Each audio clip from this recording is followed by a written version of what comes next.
后来为着要缩短到日本通关的时间，桃园机场甲日本再度来合作，为今仔日1月16开始到2月12实施着台日机场入境事先确认的作业。日本派审查官来咱的桃园机场，伫旅客登机进前，先来办理着护照确认等等相关的作业。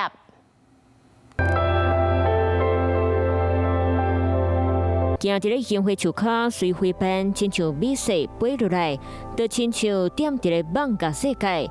日本便来到樱花季，落下真侪游客来遮行咖啡、看落日。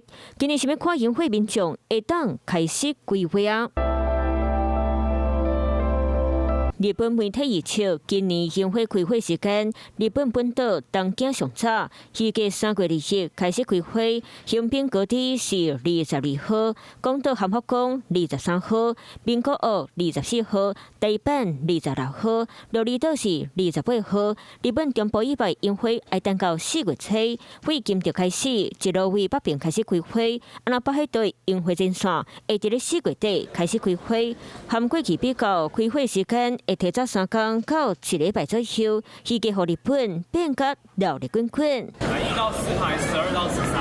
不过樱花季也未到，机场已经出现真侪要来日本省游客，为着缩短通关时间，桃园机场1月16开始，佮和日本合作实施台湾日本机场入境大型确认的作业。旅客当家己选择，敢有要伫咧候机室向日本审查官办理入境事先确认，那完成要过境日本就愈紧。他说这样会比较快。 就试试看，第一次就是到日本不用再排队的。如果是大机场，可能还有其他的航班的话，我们就会都全部挤在一起。对啊，反正我们都会提早到的话，那如果这个可以分流，我觉得也不错。